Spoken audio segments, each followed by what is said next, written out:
For 2 years, my family saw me as their personal ATM. They thought my silence was weakness. What they didn't know was that while they were spending my money, I was meticulously collecting receipts, and the bill was about to come due in the most public way imaginable. If you've ever felt underappreciated by the people who should love you most, you're in the right place. Make sure you're subscribed to see how this plays out. The text message lit up my phone screen. A sterile rectangle of blue light in the deepening twilight of my office. It was from my mother. And its timing, as always, was impeccable. I had just wrestled 1,000 lines of unruly code into submission. A small, satisfying victory at the end of a 10-hour day. The message itself was brief. A command disguised as an invitation. Family dinner tonight. 7 p.m. Don't be late. Sierra's big news. I let out a breath I didn't realize I'd been holding, the air hissing slowly through my teeth. My shoulders slumped. For a fleeting moment, I composed a reply in my head. Sorry. Caught up at work. Rain check, but I knew it was futile. A rain check would trigger a storm of guilt-inducing calls, a series of concerned but pointed questions. The fallout would be more exhausting than simply going, "It always was." I leaned back, my ergonomic chair groaning in protest. The city lights of downtown Columbus were beginning to twinkle to life outside my window. A sprawling galaxy of possibilities that felt 1,000,000 miles away from the gravitational pull of my family's mahogany dining table. I had 45 minutes, just enough time to shed the skin of Morgan the software engineer and slip into the ill-fitting costume of Morgan the dutiful younger sister. The drive was an exercise in muscle memory. My car navigated the familiar turns toward the suburbs, each one bringing a familiar knot of apprehension to my stomach. This wasn't just a house, it was a stage. And I knew my role all too well. As I pulled into the driveway, the house stood illuminated against the dark sky, every window glowing with a warm, welcoming light. It was a perfect picture of the American dream. A picture I was paying for, month by painstaking month. A fact that remained our family's most deeply buried secret. The moment I stepped inside, the carefully orchestrated performance was in full swing. The air was thick with the rich aroma of roasted chicken and something floral and expensive. My mother's signature perfume. In the living room, my sister, Sierra, was holding court. She was perched on the edge of a plush armchair, a vision in a ruby-red dress that probably cost more than my monthly grocery bill. Her laughter, light and musical, filled the room as she recounted an anecdote from work. My father stood by the mantelpiece, his gaze fixed on her with an expression of pure adoration, chuckling at all the right moments. My mother was circling the coffee table, arranging a plate of prosciutto-wrapped melon balls, her movements fluid and proud. They were so absorbed in their orbit around Sierra that my entrance went unnoticed. I stood in the archway for a long moment. An invisible spectator. It wasn't until my mother turned back toward the kitchen that her eyes finally landed on me. A flicker of brief, mild surprise in them. "Oh, Morgan, you're here," she said, her tone flat. As if noting the arrival of a caterer, she didn't move to greet me. "Honey, could you run into the kitchen and grab the salad bowl for me? It's on the counter. And check the rolls in the oven. Make sure they're not burning." "Of course," I murmured, my purse still slung over my shoulder. I walked past the living room, the scene feeling like a tableau behind glass.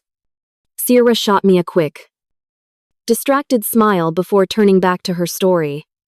In this family, Sierra was the art, and I was the frame. Necessary for the presentation, but never the focus. Dinner was served at the grand dining table, the one my parents had bought after my first big promotion. The polished wood reflected the glittering teardrops of the crystal chandelier, making the whole room sparkle. The conversation, predictably, was a monologue delivered by Sierra and annotated with praise by our parents. Her new marketing campaign was genius. Her new boss adored her. I ate my salmon, listening to the familiar cadence of their voices. It was a well-rehearsed symphony of adoration, one I had heard my entire life. I had long since learned that my own successes, a complex project launch, a commendation from my director, were met with polite nods before the topic inevitably swung back to Sierra's more glamorous world of branding and client lunches. Finally, as dessert was being contemplated, my father cleared his throat, tapping his fork gently against his wine glass. The room fell into an expectant hush. "We have a rather special announcement to make," he said, his smile stretching from ear to ear. He reached out and placed a hand on Sierra's shoulder. "As of Monday morning, you will all be looking at the new Vice President of Marketing for North America." The announcement landed with a satisfying boom. My mother gasped, her hands flying to her chest. My father beamed, his pride puffing him up like a peacock. I murmured my congratulations along with the flow, but my voice was lost in the shuffle. The celebration was in full swing when my mother's gaze settled on me. There was no warmth in it, only a cool, dispassionate assessment. She took a delicate sip of her wine. "You'll just never be your sister, Morgan," she said. The words were quiet, delivered with the calm certainty of a weather forecast. They weren't meant to be cruel. They were, in her mind, a simple statement of fact. "We're proud of you. Of course, with your computers and your stability. But Sierra," she sighed, her eyes glistening as she looked at my sister. "She has ambition. She flies. You, my dear, were built to be the safe harbor." The air in my lungs turned to ice. The room, with its sparkling chandelier and happy chatter, suddenly felt like it was miles away. My father, sensing the shift in temperature, quickly jumped in to support her. "Your mother has a point, Morgan," he said, avoiding my eyes by meticulously scraping the last bits of his dessert from his plate. Two very different, very valid paths. But to make VP before 30, that's a legacy. My eyes drifted from his downcast face to Sierra's radiant one, then to my mother, and that's when I saw it. Gleaming against the dark fabric of her dress was the pearl necklace, a simple, elegant strand I had spent 3 months saving for the Christmas before last. I remembered the moment she'd opened the velvet box. Her smile had been thin, polite.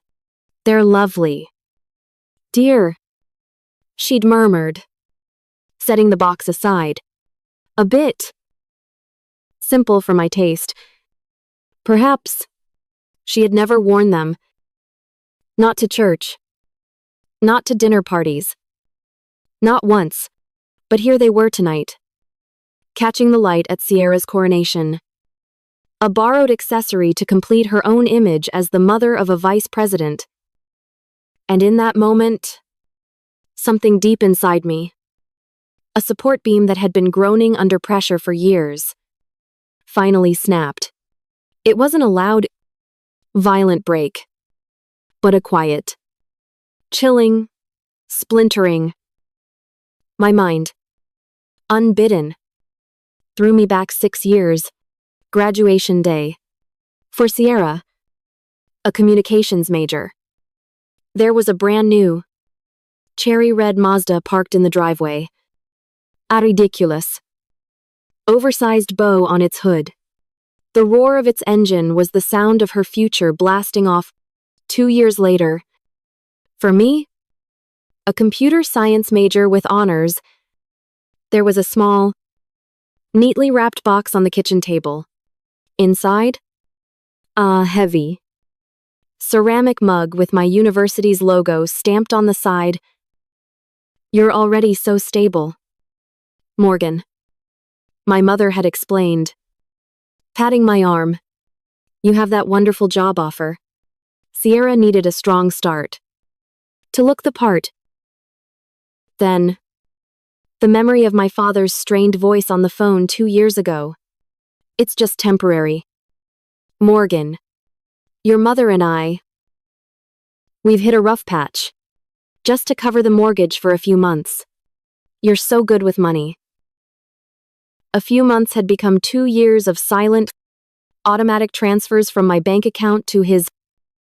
The scraping sound of my chair legs against the hardwood floor cut through the celebratory hum. I was on my feet before I had consciously decided to stand. The conversation faltered. 3 pairs of eyes, startled, fixed on me, with a strange, cold calm.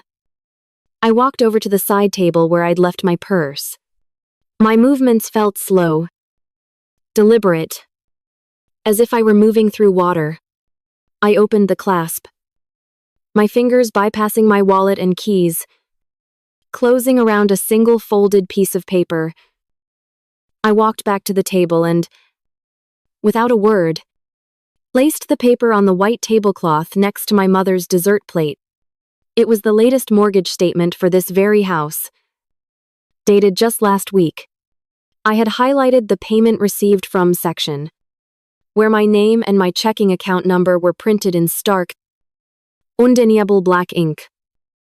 "I have been paying for this house for 24 consecutive months," I said. My voice didn't shake. It was as flat and hard as a granite countertop. "I have paid for the roof over your heads, the electricity that powers that chandelier, and the very table you're celebrating at tonight." For a single, beautiful second, there was pure, unadulterated shock on my mother's face. It was quickly replaced by a storm of indignation. She glanced at the paper, then back at me, her lips thinning into a hard line. She waved her hand, a gesture of regal dismissal. "Don't be so dramatic and tacky, Morgan. This is a celebration. Family helps family. That's all this is. Sierra needs to be able to focus on her career without being burdened by mundane worries. Why are you choosing tonight, of all nights, to be so incredibly selfish?" Selfish. The word echoed in the silent room. Sierra was looking back and forth between us, her brow furrowed in genuine confusion. "What's going on?" she asked. "What mortgage statement is that?" I ignored her. My focus was entirely on my mother. "I'm done helping," I stated. "The payments will stop, effective immediately. And I believe I'm done with these family dinners." My father's face was a mess of blotchy red, his eyes darting everywhere, but at me. My mother's expression turned to ice. She leaned forward, her voice a venomous whisper. "You will regret this. After everything we have provided for you, you will walk away. Family is everything." I paused at the threshold of the dining room, turning to look at them one last time. The perfect family portrait, now cracked and warped. "Then I guess I have nothing," I said, and walked out the front door into the cool night air. The click of the door shutting behind me felt like a period at the end of a very long, very painful sentence. The week that followed was a vacuum of silence. No calls, no texts. A part of me, the naive part that had always hoped for the best. I thought maybe they had finally understood. Then, on the 8th day, my phone rang. It was my mother. I braced myself for a fight. for accusations, for tears. But the voice that came through the speaker was none of those things. It was unnervingly sweet, dripping with a manufactured warmth that made the hair on my arms stand up. "Morgan. Honey," she cooed. "I'm in such a bind with these awful tax documents. You've always been so clever with numbers. I was wondering if you could possibly find it in your heart to pop over and help your silly old mom sort them out." The question hung in the air, thick with a synthetic sweetness that turned my stomach. Help your silly old mom sort them out. My own home, usually a sanctuary of quiet logic and predictable routines, suddenly felt like a cage. My mother's voice was a masterclass in manipulation, a delicate blend of feigned helplessness and an underlying assumption that, of course, I would come. Because I always came. For a long moment, I said nothing, listening to the faint, expectant breathing on the other end of the line. Every rational part of my brain was screaming at me to say no, to hang up, to block her number and reclaim my peace. But a colder, more curious part of me, a part I hadn't known existed until a week ago, whispered a different suggestion. This wasn't an olive branch. It was a Trojan horse. And I felt a sudden, morbid desire to see what was hiding inside. "I have a meeting until 4. I said, my voice carefully neutral. "I can probably stop by around 5:30. "Oh, you're a lifesaver, honey," she chirped, the relief in her voice immediate and absolute. "I'll have a cup of tea waiting for you." She hung up before I could change my mind. I set my phone down on the counter, my hand trembling slightly. I wasn't going there to help her. I was going there to find out why. After the firestorm I had unleashed, she thought she still had any power over me. I was going to collect data. The drive over that afternoon was different. The familiar streets looked alien. The cheerful suburban houses like facades on a movie set. When I pulled into the driveway, I didn't see my childhood home. I saw a property, an asset, a financial liability I had been foolishly shouldering. I walked up to the front door and let myself in without knocking. My mother was in the kitchen, just as promised, and the scene was set for a reconciliation that was never going to happen.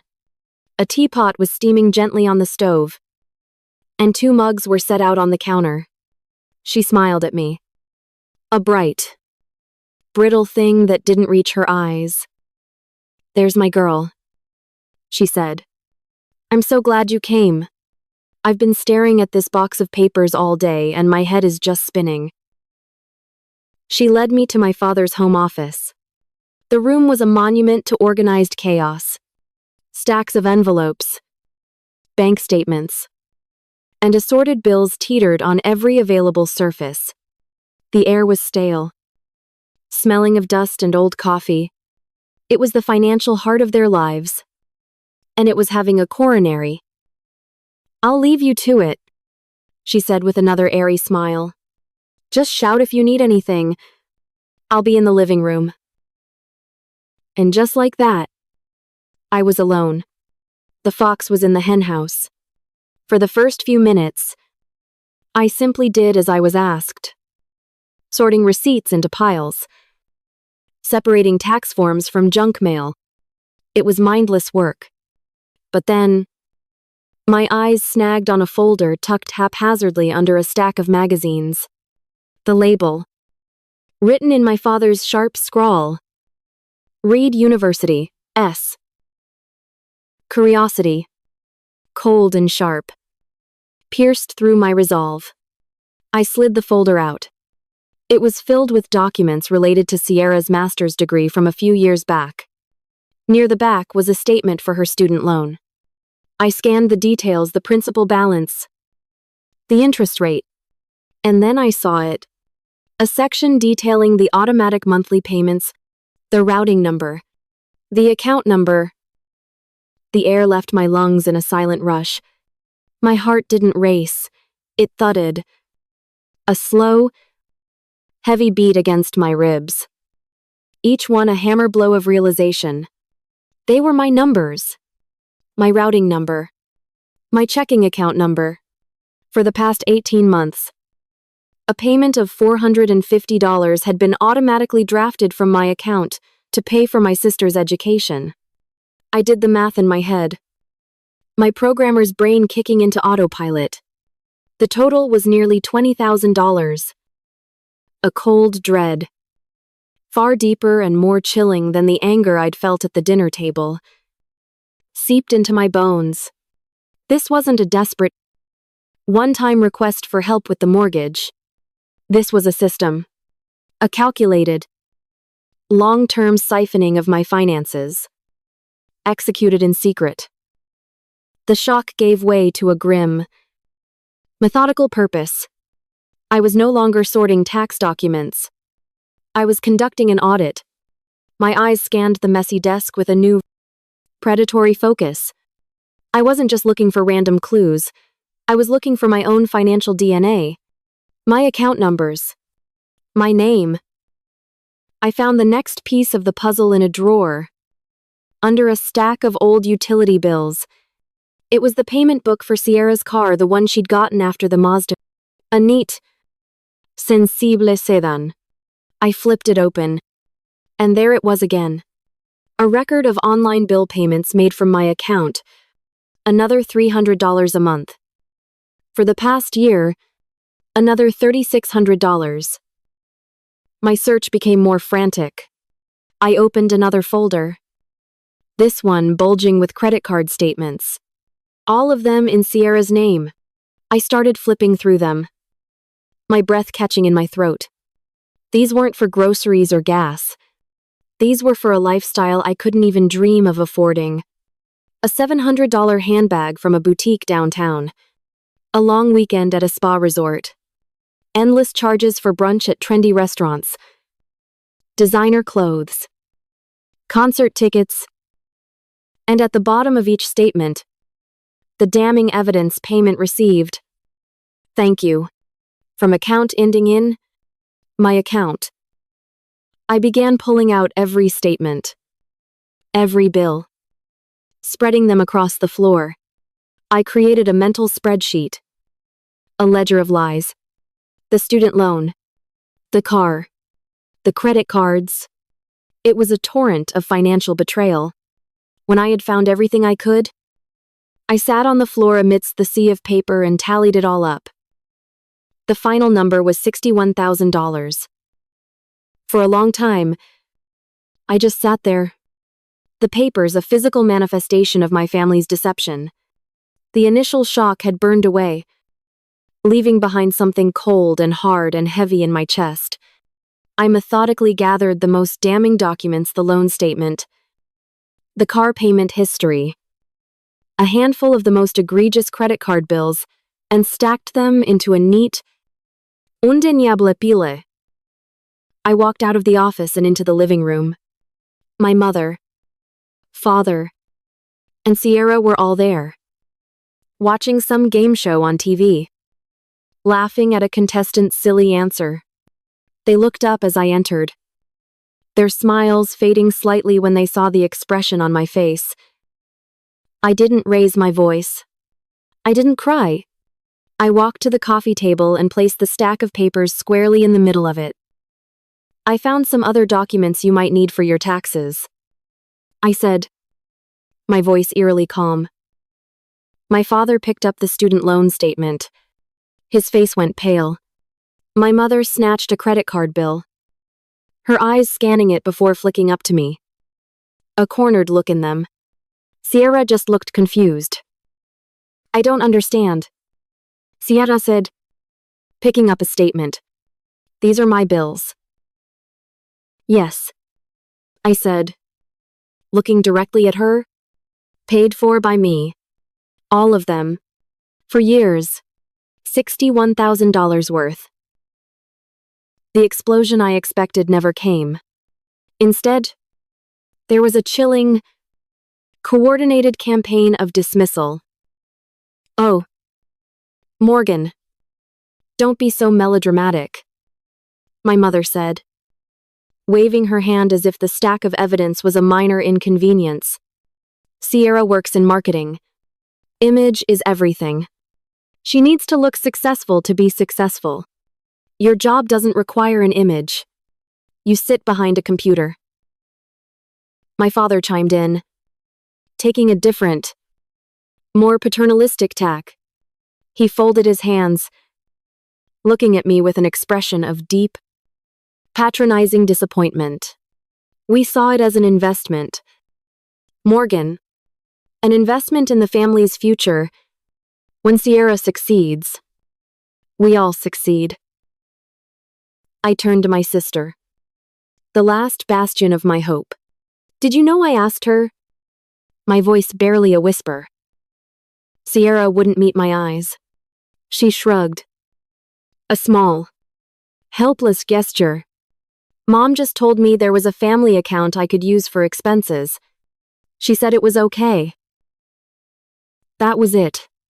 That was the moment the last threadbare tether connecting me to them frayed and snapped. It wasn't just that they had stolen from me. It was that they felt so utterly, completely entitled to it. In their twisted reality, they had done nothing wrong. I wasn't a daughter, I was a resource. I left without another word. The drive home was a blur. When I walked into my apartment, I felt a desperate need to talk to someone who lived in the real world. The next morning at work, I asked my colleague, Diane, if she had time for coffee.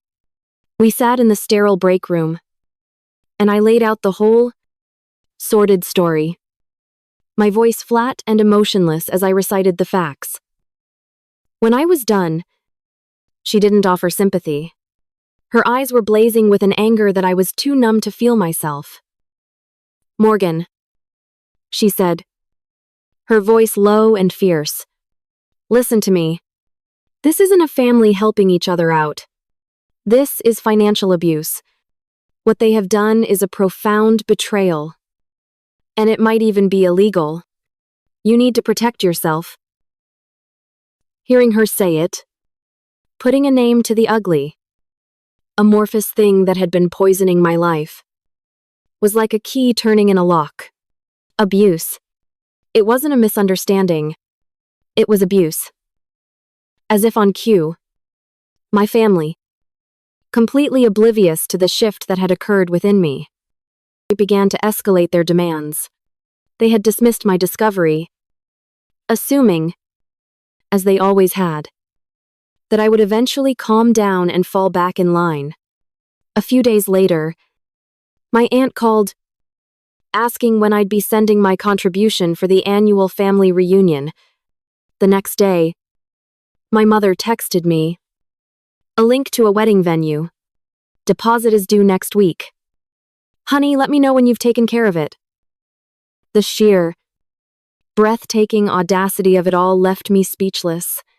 But the final, irrevocable blow came that Friday night. I was scrolling aimlessly through social media when a new photo popped up on my feed, posted by one of Sierra's friends. It was a group shot, taken under the glittering lights of the Las Vegas Strip. There, in the center of the photo, were my parents and Sierra, mugs of frozen drinks in their hands, their faces alight with pure, unadulterated glee. The caption read, "Amazing impromptu Vegas trip."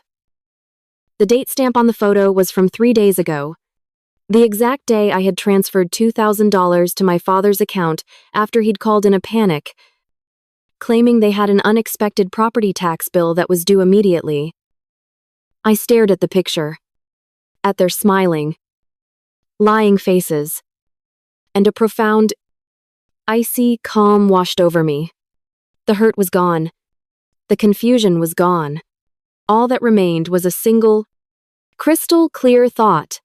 They will not get away with this. That night, sleep was an impossibility. I sat at my kitchen table, the city lights a distant Indifferent backdrop. I opened my laptop and created a new o0.com password-protected spreadsheet. I titled it The Ledger. Column by column, I began to document every single cent they had stolen from me, pulling data from my online bank statements. The date, the amount, the purpose: mortgage, Sierra's student loan, Sierra's car, Sierra's lifestyle. As I worked, the clicks of the keyboard were steady and rhythmic in the silent apartment. I felt a sense of focus I hadn't felt in years. This wasn't an act of anger. It was an act of accounting, of justice. Then, I went online and, with a few clicks, I purchased a handsome, leather-bound ledger book and paid for overnight shipping. Data was good, but I wanted something tangible, something I could hold in my hands. The next day, as I was researching cross-country moving companies, my phone rang. It was an unknown number. I almost ignored it. But something made me answer. "Morgan, it's your Uncle Frank." My father's older brother. A quiet, decent man who had always been on the periphery of our family dramas. "Hi, Uncle Frank," I said, surprised. "Listen, I'm not going to pretend I know what's going on," he said, his voice hesitant. "But your mother called me yesterday, going on about how ungrateful you've been. It didn't sound right.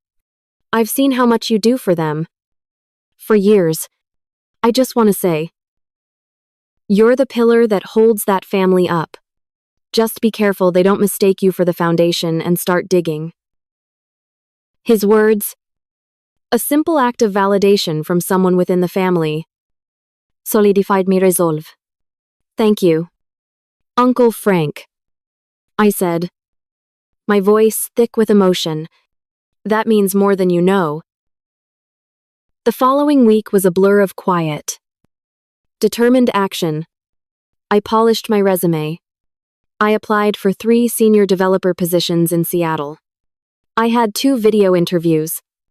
And on Friday afternoon, an email landed in my inbox. The subject line made my heart stop.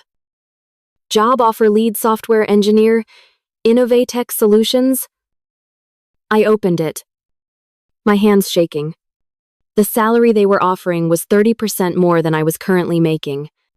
It was a new life, handed to me on a silver platter.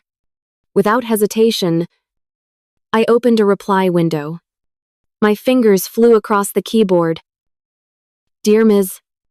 Albright, thank you for this wonderful opportunity. I am delighted to accept." I hit send. The leather-bound ledger had arrived the day before.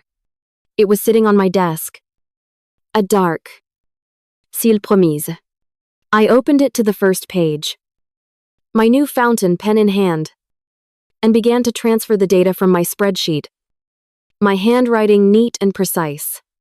The preparation was complete. All I needed now was the perfect stage on which to present my findings. The job offer was a key, and my 2-week notice was the act of turning it in the lock. For 14 days, I moved through my old office like a ghost. A polite, smiling specter already halfway in another world. My parents, wrapped in a cocoon of self-delusion, seemed to have decided on a strategy of strategic silence, likely assuming my tantrum would burn itself out and the flow of money would quietly resume. They had no idea I was meticulously packing my life into boxes, that my apartment was a landscape of cardboard and bubble wrap. They had no idea that the real storm had not yet even begun. Then, it arrived. It was a thick, cream-colored envelope, my name and address written in elegant, looping calligraphy. There was no return address. But there didn't need to be. I knew what it was before I even opened it. Inside, nestled in tissue paper, was the official invitation to the engagement party of Sierra Elizabeth Miller and Tyler Vance Covington. It was to be held in 2 weeks, at the local country club, a venue far beyond their normal means. The invitation reeked of smug satisfaction and borrowed money. My money. For them, this party was the pinnacle of their social climbing, the ultimate showcase for their perfect daughter and her perfect match. For me, it was the stage, the venue for my final performance. The date was circled on my calendar not with a heart, but with the cold, hard precision of a general marking the day of an invasion. The weekend before the party was a blur of final, quiet preparations. I didn't spend it packing or saying goodbye to friends. I spent it with my ledger. The book itself felt heavy and important in my hands, its leather cover cool and smooth. With the patience of a medieval scribe, I finalized every entry. I printed out miniature, color-coded bank statements and credit card bills, pasting them onto the corresponding pages with archival adhesive. H section, mortgage subsidy, student loan, automotive. Lifestyle and entertainment was separated by a crisp, labeled divider. This wasn't just a collection of numbers, it was a curated museum of their deceit, a meticulously documented history of their betrayal. When I was finished, it was no longer just a book. It was a weapon. The final touch was the packaging. I drove to the high-end mall downtown, the one where Sierra bought her expensive handbags, and walked into a Tiffany & Co. store. The signature robin's egg blue of the place was almost blinding. I bought a simple, elegant silver picture frame, something I had no intention of ever using.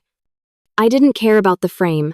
I cared about the box it came in and the pristine, white silk ribbon used to tie it. Back in my apartment, I discarded the frame and placed the heavy ledger inside the box. It fit perfectly. I nestled it in the soft felt lining, replaced the lid, and tied the white ribbon into a perfect, immaculate bow. The contrast was breathtaking.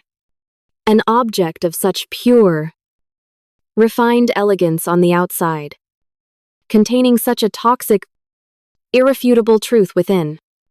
It was the perfect metaphor for my family. The evening of the party arrived, cool and clear.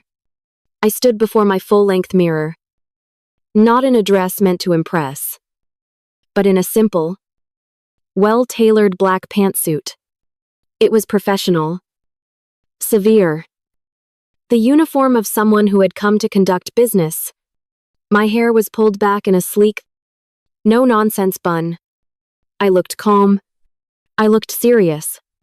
I looked like I belonged in a boardroom, not at a party. The Tiffany box sat on my dresser, a silent, potent promise.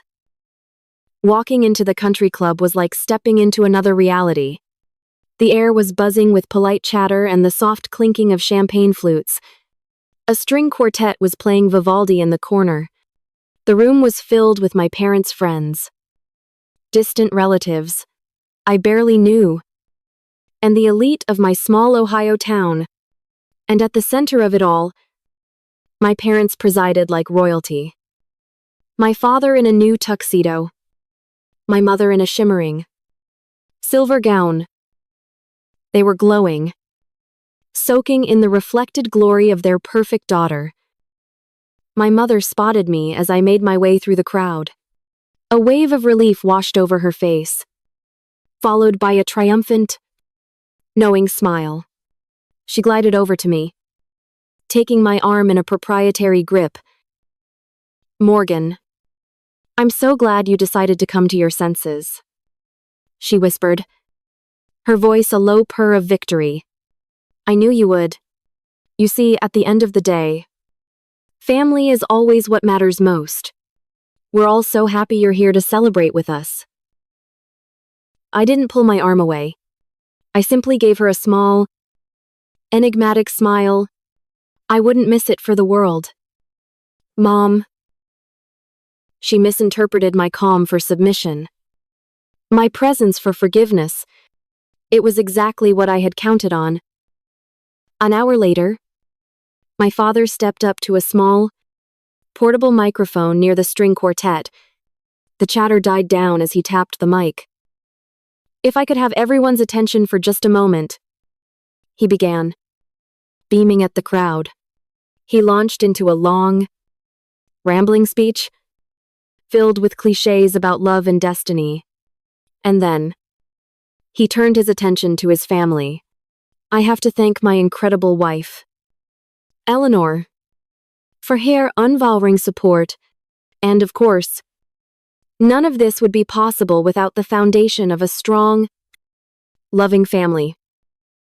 A family that always pulls together, that supports one another's dreams, that lifts each other up through thick and thin. We have always taught our girls that when one of them succeeds, we all succeed. That's the bedrock of this family, unconditional support. The hypocrisy was so profound, so utterly shameless, that it took my breath away. He raised his glass to Sierra and Tyler. As the applause swelled, I made my move. I walked purposefully toward the front of the room, the Tiffany box held carefully in my hands. The crowd parted for me, assuming I was going up to offer a tearful, heartfelt congratulations. My father saw me approaching and his smile widened. It looks like our other wonderful daughter, Morgan. I would like to say a few words, he announced into the microphone, his voice booming with magnanimous pride. He handed me the mic. A hush fell over the room. I could feel every eye on me. I turned not to the crowd, but to my sister, who was standing beside her fiancé, her face flushed with happiness. That was a beautiful speech. Dad, I began, my voice steady and clear, amplified by the speakers.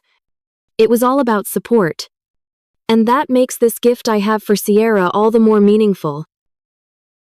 I stepped forward and handed the iconic blue box to her. She looked surprised and delighted. Morgan, you shouldn't have, she breathed, her friends oohing and ahhing around her.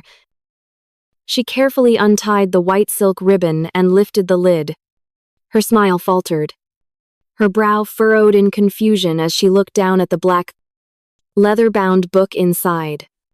It was not the silver picture frame she might have expected. What is this?" she asked, her voice a confused whisper. Just loud enough for the microphone to pick up? I took a half step back, holding the mic firmly.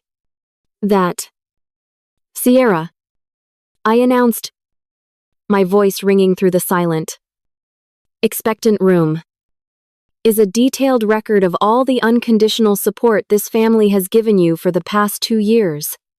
Support that was entirely funded by me, without my knowledge or consent. A collective gasp went through the room. My mother's face froze, her smile turning into a grotesque rictus of horror. My father's jaw dropped. Sierra fumbled with the book, opening it to a random page. Her eyes widened as she saw the pasted-in credit card statement, with its litany of expensive purchases and the highlighted payment information at the bottom. I continued, my voice cold and precise, like a surgeon making an incision. Let me read you some of the highlights. Page 1. A recurring mortgage subsidy of $1,200 a month for 24 months, totaling $28,800. So we can all enjoy this lovely house. I paused, letting the number sink in. The silence in the room was now absolute, thick and suffocating. Page 25. The remaining balance of your student loan, which you thought was taken care of. A sum of $19,400, paid directly from my checking account. I looked around the room, making eye contact with some of my parents' most influential friends. Their faces were masks of disbelief and dawning fascination. Page 40, your car payments. $300 a month for the last 12 months, totaling $3,600. And my personal favorite, pages 50 through 83, a comprehensive summary of your credit card expenditures, including $9,000 for what I can only describe as your lifestyle, clothes, spa days, expensive dinners, and a rather lovely impromptu trip to Las Vegas. I looked directly at Sierra. Her face was ashen. Tears were welling in her eyes as she stared at the open book in her hands. The truth of it undeniable. Then, she did something I never expected. She turned. Not on me, but on our parents. The book slipped from her fingers, landing with a soft thud on the plush carpet. Why, she choked out, her voice breaking with a sob of genuine betrayal. Why would you do that? You told me it was from your savings. You told me it was a gift. The united front of my family shattered in that instant. Right there in front of everyone. The rift was sudden, violent, and public. My father stood, speechless, looking for all the world like a man who had been struck by lightning. My mother looked at me, her face a terrifying mixture of rage and panic. I gave the microphone back to my stunned father. I leaned in close to my mother, my voice a whisper that only she could hear.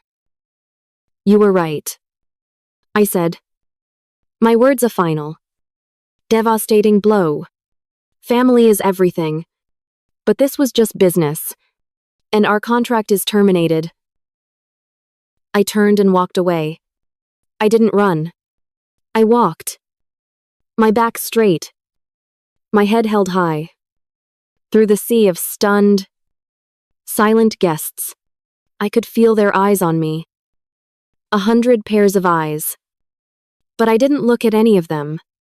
As I reached the grand doors of the ballroom, I heard it. A strangled, desperate cry from behind me. Morgan. It was my mother's voice. Stripped of all its poise and authority. Raw with desperation. I didn't slow down. I didn't look back. I pushed the door open and stepped out into the cool, quiet night, leaving them behind to drown in the truth. The heavy ballroom door clicked shut behind me, muffling my mother's desperate cry into a faint, pathetic echo. The sudden silence of the country club's grand hallway was almost deafening.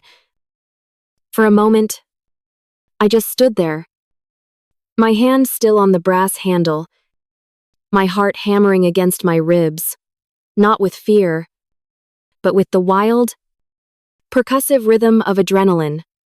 I had done it. I had detonated the bomb and walked away from the blast. My feet carried me forward. My steps measured, and even on the plush, patterned carpet. I walked past portraits of stern-faced club presidents and elaborate floral arrangements, a ghost moving through a world I had just set on fire. I didn't see anyone. I didn't hear anyone. It was just me and the sound of my own steady breathing. The valet brought my car around, his face a mask of professional indifference, though I saw a flicker of curiosity in his eyes. He must have heard the commotion. I tipped him a crisp $20 bill and slid into the driver's seat, the familiar scent of my own car clean, simple, paid for was the most comforting thing I had felt all day. I turned the key, and the engine purred to life. A low, steady hum, that was the polar opposite of the chaos I had just unleashed. I pulled out of the long, winding driveway of the country club, the opulent building shrinking in my rearview mirror until it was just another glittering light in the darkness. My phone, which had been silent in my purse, began to buzz. A text, then another, then it began to ring. My mother's name flashing on the screen. I didn't hesitate. I reached over, pressed the power button, and held it down until the screen went black. The silence that followed was absolute. It was the sound of freedom. The drive back to my now almost empty apartment was surreal. The city lights blurred past my windows, leaving streaks of red and white against the inky blackness. I rolled down the window, and the cold night air rushed in, whipping my hair across my face. It felt clean, like it was scrubbing away 2 years of grime from my soul. I wasn't crying. I wasn't even angry anymore. I felt hollow. But it was a good kind of hollow. It was the empty space left behind after a tumor has been surgically removed. There was pain. Yes. But there was also the promise of healing. The silence from my family stretched for 2 weeks. It was a loud, angry silence, pregnant with unspoken rage. I spent that time in a whirlwind of activity, finalizing the sale of my furniture, packing the last of my boxes, and coordinating with the movers. My life in Ohio was shrinking with each passing day, packed neatly into cardboard containers. 2 days before my flight to Seattle, my phone rang. It was Uncle Frank. I figure they've probably burned you at the stake in effigy by now, he said, his voice a low, gravelly rumble. There was no humor in it, only a weary resignation. Something like that, I replied, a small, wry smile touching my lips. He was quiet for a moment. Well, for what it's worth, he said. The fallout was spectacular. Your father looked like he'd aged 10 years overnight. Your mother tried to play the victim. But no one was buying it after Sierra's reaction. The happy couple, Tyler and Sierra. They left the party 30 minutes after you did. I heard the wedding is off. Oh, I said, a genuine pang of something, not guilt, but perhaps sorrow for my sister. And they're selling the house, he added. The for sale sign went up yesterday. Turns out, a senior project manager and a brand new, now unemployed VP of marketing can't actually afford a mortgage that size. He sighed. I'm not calling to gloat, Morgan. I'm calling to say I'm proud of you. You did what was right. Even though it was hard, don't ever let them make you feel guilty for it. His validation was a balm on a wound I didn't even know was still open. We talked for a few more minutes, and he wished me luck in Seattle. When I hung up, I felt the last anchor holding me to this place finally break away. 6 months passed in a rainy, green, wonderful blur. Seattle was everything Ohio wasn't. It was vibrant and anonymous. My new apartment in South Lake Union had a floor-to-ceiling window with a view of the Space Needle. I loved watching the rain streak down the glass. The city lights softened into a watercolor painting. My new job at Innovatech was challenging and rewarding. I was surrounded by people who were smarter than me, and they treated me as a peer, not a resource. My ideas were valued. My contributions were recognized. For the first time in my adult life, I felt truly seen. The financial chains that had bound me for so long fell away with surprising speed. With my higher salary and the absence of a parasitic $61,000 drain on my resources, I paid off my own student loan and the last of my credit card debt. I started contributing aggressively to my retirement account. I went on a few dates with a funny data scientist who didn't talk about his family's prestige but instead got excited about obscure sci-fi novels. My life was becoming my own. One quiet, deliberate decision at a time. Then, one rainy Tuesday afternoon, an email landed in my inbox. The sender's name made my heart skip a beat, Sierra Miller. I stared at it for a full minute, my finger hovering over the delete button. Curiosity won out. I clicked it open. The email was long, written in plain, unadorned text. Subject: I'm so sorry. Morgan. I don't know if you'll even read this. And I don't blame you if you don't. It's taken me 6 months to write because I didn't know what to say. Sorry feels so small and stupid for what happened. I have no excuse for my blindness. I was living in a bubble that Mom and Dad inflated for me. And I never once thought to question it. I believed their narrative that I was the special one, the one with potential, and that the money was just there. A gift from a loving family. It was easier to believe that than to look too closely. It was a weakness. And I'm ashamed of it. That night at the party, you didn't destroy our family. You exposed what was already broken. Tyler and I didn't work out. He couldn't handle the truth of where my perfect life came from. I've moved into a small apartment downtown. I've been seeing a therapist. And I got a new job. A less glamorous one. Where I'm starting from the bottom. I'm paying my own bills now. All of them. Including the mortgage on the new condo I bought. Because Mom and Dad had to sell the house. I am so sorry for what they did to you. And I'm even more sorry that I was a willing, ignorant participant in it. The ledger you made. I took it with me that night. I've read it 100 times. It's a testament to your strength and my weakness. I don't expect you to forgive me. I don't think I've earned that. But I hope that one day, you might be willing to talk. I miss my sister. Sierra. I read the email once. Then I read it again. The words were simple, direct, and stripped of all the usual Miller family drama. There was no blame. No justification. Only accountability. I leaned back in my chair, looking out at the rain-swept Seattle skyline. My mind went to the encrypted file on my cloud drive. The digital version of the ledger. I had kept it as a sort of insurance policy. A final piece of armor. But reading Sierra's email, I realized its purpose had been served. It was a tool I had created to win a war. But the war was over. Keeping it now felt like keeping a weapon in a time of peace. With a few clicks, I navigated to the file. I right-clicked on it. A menu appeared. My cursor hovered over the word delete. For a moment, I hesitated. That file represented my pain, my anger, my justification. It was the proof of my victory. But I realized then that my victory wasn't in that file. It was right here. In this office.